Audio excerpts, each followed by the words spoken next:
June 8, 2025 Juba. South Sudan's National Security Service, NSS, has confiscated a smartphone, laptop, and internet modem from Angelina Teny, the country's interior minister and wife of detained First Vice President Riek Machar, opposition officials said.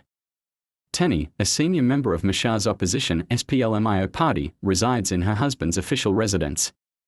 SPLM-IO spokesperson Pal Mai Deng told Radio Tamazuj on Sunday that security agents seized her devices to restrict her communication and movement. The move taken today, Sunday, to confiscate her devices is that she is not allowed to move, which differentiates her status from being under open arrest and real confinement, Pal said. Pal, who also serves as South Sudan's irrigation minister, alleged the move was part of efforts to undermine the 2018 revitalized peace agreement.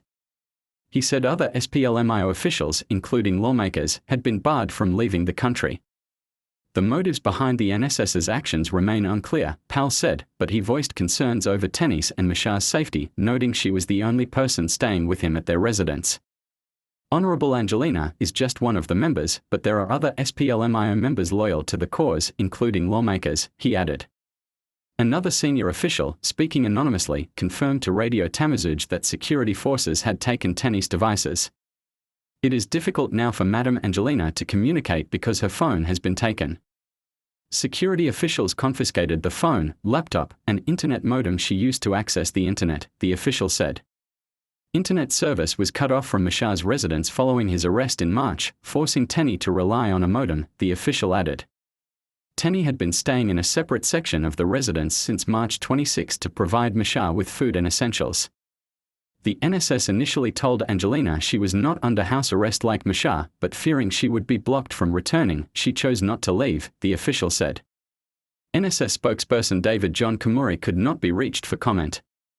Tensions between President Salva Kiir and Machar, signatories of the 2018 peace deal, have intensified in recent months.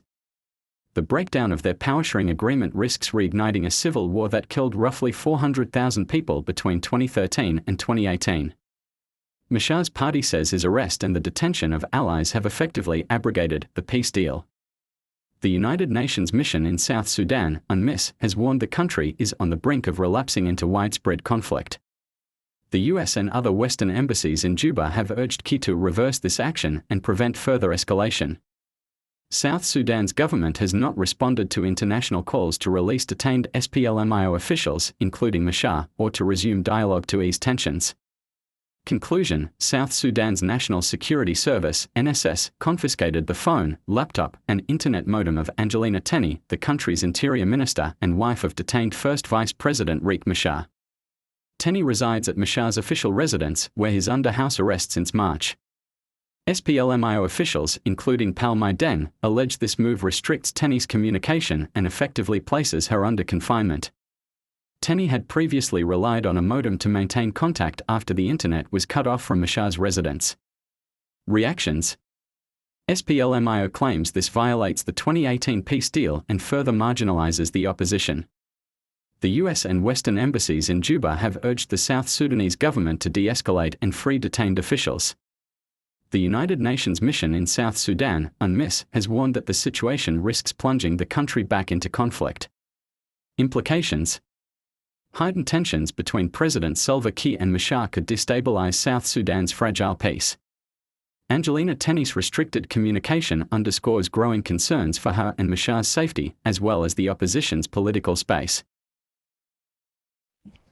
Mala mendidin liang cordial chila da tela long kata dun kel kane kana hodai na lung kane kakwila ten kamne kaya angwa chine ban biya kalar mi chitog nupan gone o de cordial da contagaliam magwatan kakwida ko lar muluna cordial ane kona ko cornin ti show kap ke ko korpan da dang roten chewa chikona ngai tanoi ta Dr. Riek Machar kan ne jikwara tinta pot kwangtan tinta kwad de mediteten ane kona chaga kwan biliana kabwa de sewa kajam gwa makelio tekan dulian hai cha kwa ken tenroy keka telefone kana laptop no ken cha ko wujan hotelaka communication kana kai cha gorban obna well goten tokentan dunone kana no Angelina Teny Malaysia Dr. Riek Machar aidan kana yen ke kan kwa kan ka kap ngora teka kwa ka kala dalat ka kwa ka ne kana ko korka me cha Bol Mel me chaban la deputy chairman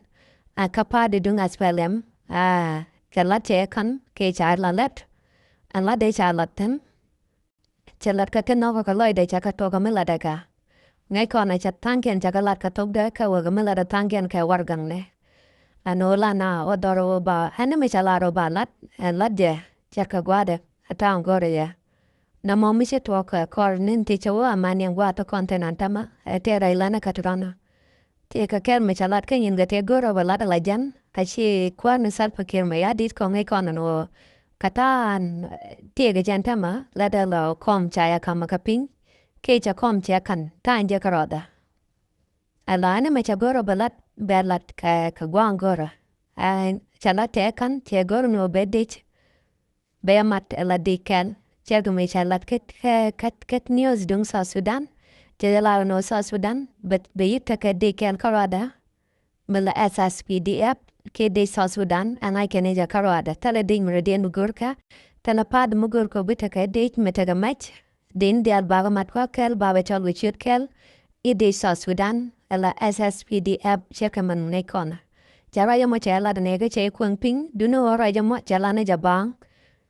Kana waka na idealin la part ni kan roya mo kan nagono be bolet dino cha duna lat ka tangura dino kana mo kana nagono bolet apparent ko ken chet ko matu SPLM-IO teke nei kono bo te gramu damu che je mi che kai to na tam akol kulne go gwa cha yo wich kwarka cha gen wich cha ro mo ke gwa da miteten angwa te no te kel ke dit mi charala ka lejen karwada katan dong ke ku mi chay lo ge katan dong lat ke ku mo ge asal pa ke me yadit akol ku ne kona wojan edit ke ran dian kan jang milat ke chi la da long ka South Sudan karundung wana la dit ajan che kai dot ke dide ne to kan dial kan dini ken ta pindian kan kaloy rai ke kan karajita lat a Dr. Benjamin B Mol Mel kan anokke kan jako dawolat kaka.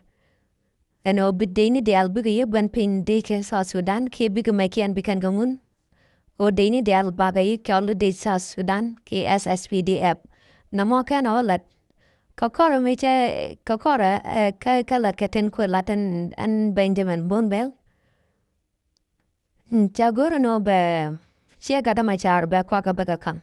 Me kukan le leng pan no cha kwa kan Angelina java kan kwa tinter laptop ke puan ke yum internet kaman dong kui internet ku lai jada ka ja ai namo travan dial java ka pa security chikan kanang duno on point de kana yen cherga me kukan le leng no cha la do no cha chega da ma cha Angelina cha je yen namo chai la do shi to kana yen du no cha kwa ga diang thon cha kep mite me ram dong de ko yen dong de ko la tuang du no cha nga pan point da kana yen cha kam no ka ba rono ke ku mo ka kap khang ne ka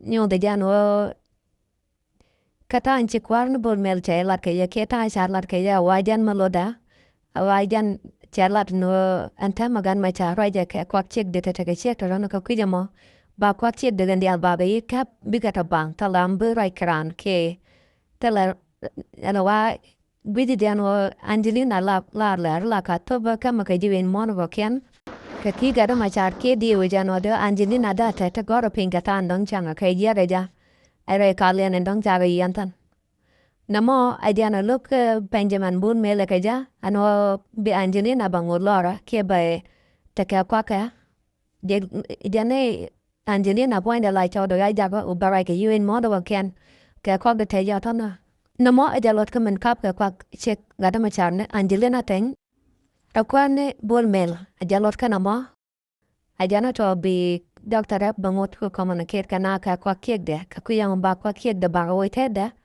Antarambita ka puana ka tarambita computer ane dor cha goro bateka. Namo ajana lada.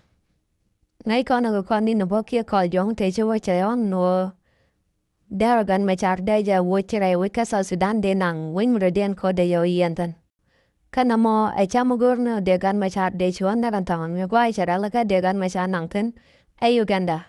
Kami cha gan me char ja nang ka Uganda. ngay con nó cha đã qua cái gì đúng nó gan mà giang ngay con nó giờ nó làm pelipela long cái tiệc cái quên midi cả thùng là thằng nan là cả quên cái là cái anh lại cái qua điện mấy trái điều con nó bay nặng tiệc qua đóng bay nặng thân để yêu titan chơi là nó anh chan bị điện đara mà đara nó mà chan bao cái ra thân là mấy trái em bao cái ra thân là giả luôn when anh cái đúng nó mua là này chơi chan bao cái ra là làm cái gì nó mình ăn cái qua điện ta lại giờ mi yan biana nang wa mi an chan ba kairar ke chan tor belu khoda tega mi te ba dang bia nang ten bia kabalai chiliunian cha ba nang ala tega cha ba da mo che ku ping kai cha mo ko no talo ba damu weten amana mi charling re tora ara da mo che ku ping me cha gwe no awa chu lai ti Benjamin Bol Mel che dia ga lang karai mi cha kanamo ko ngai ja no mi che Dr. Riek Machar ngo che par cái chắp được mẹ gọi là đã mấy cái mà cha mấy cha với dia phải biết là na để nắng cái nó qua rồi điện quan nó gần để gan mà cha để nắng then khi đuổi em cả mình chả là cái để gan mà cha để nắng then à plan ấy chân có mấy cái gan mà cha nó bị ra đấy kal để cho nắng để cho mọi cái rét thì chỉ secureจะบ่อยจะกันlà cái để gan mà cha để nắng then drogan để anh nên gan mà cha cả Duno ka kwi nor di aldem kon and dong la goran bang raji ka kwi gar ma char tena aramijia ka do manana kon dial chiwo gan ma char temelen yenora Duno na la kana te ka bot kel ke la te ramata nyam dong ki mak ya la ka wam bar kon ne dia la roi ke ne dia la ko roi ke media mi wa kwa kon tich gwa e tu ka gan ma char ta nat ka ne te roi jatem dong kana damnaka and why quit to Bill Garo ka London ka United Kingdom. Ram kel kana damne je. Ke la win mona makane nene je ka why tu ka gan machar. Mi jinulare to gan machar da na linkum ke da linkum linya na. Tiga millenni runat. Mi dong ken ngai. Apiri anamo ke lu ken ni chopten ke ni kon chop. Apiri anamo karada linya ji ke je mila tiji milan blood kus yana lare to gan ma char lenya nagong nama lenya na kaje ramu tu ku kandina da bu mu diro kulo compare de jam teka piran mi din mi chere ke jara teka din ken ne red ke ya ko palo to chet dul gar dora la teten wat te la jalatan donkey de jaltan ke donkey ne mona ya de chankela kajera amala kai ke jara rona ki no de ko ba do jagala ja He was no noi diana badolje ko teneren wan la raje to gan ma cham no no da karada mi cha dolje la no belane da karada a mi diana mon dai chu yen ko diana e PhD che tu ko kilat cha kam ne da ban ka wet ka tin la lat ka e PhD mi che tu ko gwanya da ena gwa da tin cha kon nang lecturer ke United States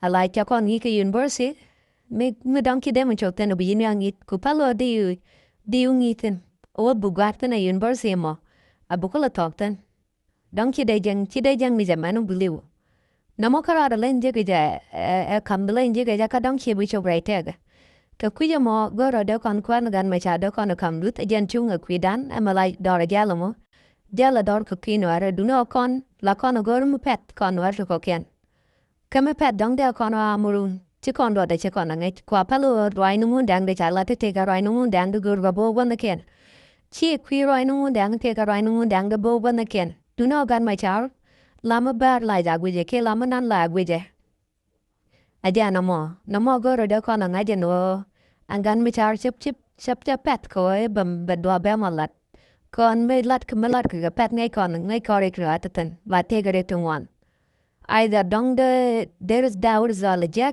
Kano morun da ujang kon ne kon ta kola jana kwaran an met taka jaga pe jana te ka te yenga ki no ara te ka te yenga ki gwala te ga michigan bir ken de gwala te ka te yenga ki no ara jana yan ka ja no mo kara de lot yene la right but oi yani chan ai go chan support michi ai was she support my jin chin wari chi ga nok ko aiwo chikani chong la aiwo mulono mo den ka aiwo ti chung ko kino lat kani chong nora duno malo kona ko gan mai cha o la ko kona le den la te ni akani ni mi kona wi kona La de che de buane jan ko mi gwi yene la pet la de ken bola kana tiagarla.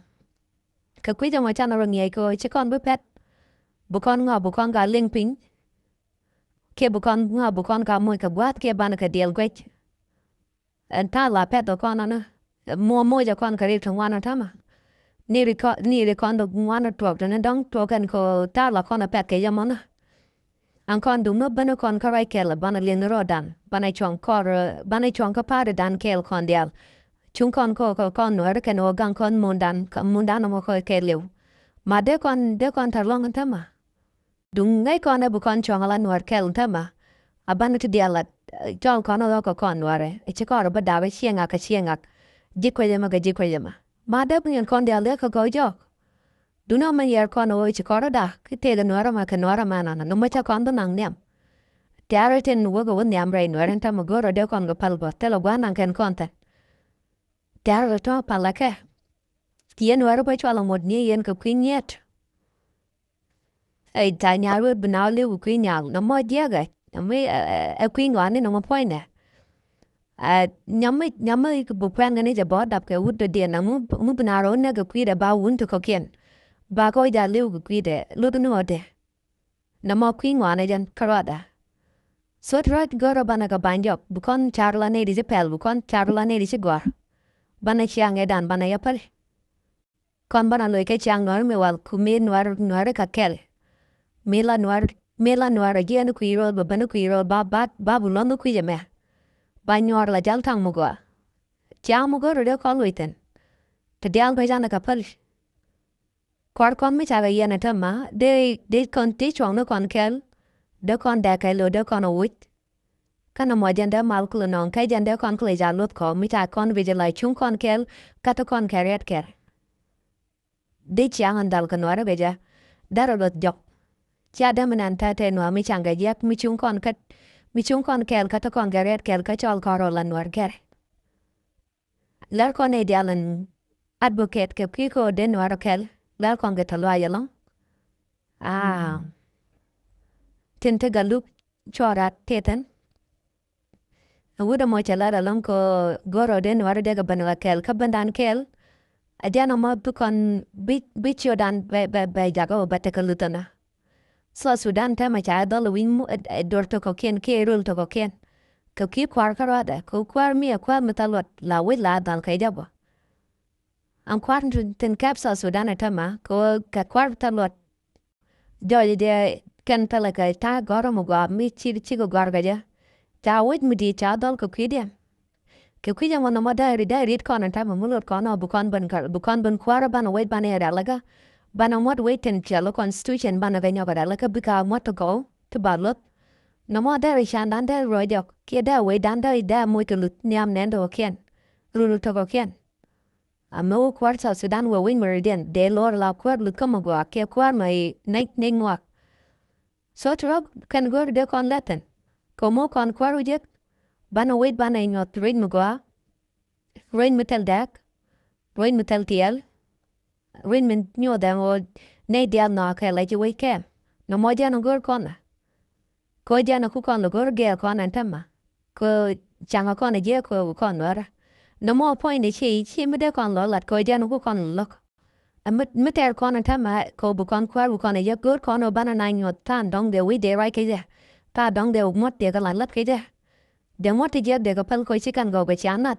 de chiang de tegran de ja komite garlot taran de nak kinyun koran te ka bali tro kan gur kona de kon ba lat gur kona ba gan mai char ba jalun kana ji kwara dial ko ba malun ta South Sudan ma le ta to karon kin dang rawi do war wadak ba lat ke ba wade no mo je no ko ba na raiten a kon dial ko kon war ker a kon jero dan dak tan e chongala nor ker no kon dago mo kon palu bu kon ta gamat kel bukan bo molonga ba kon lot kataram bukan daganyo kuya ma chloira tek la tadun kel kane mi jiram karo mat ka buana ma goro de mat ka buana ma ko deja gor ke deja subscribe mi tiga manuku goro bi laru si biga nyoka manuku a chloira tek da non ka tadun kel kane biatamar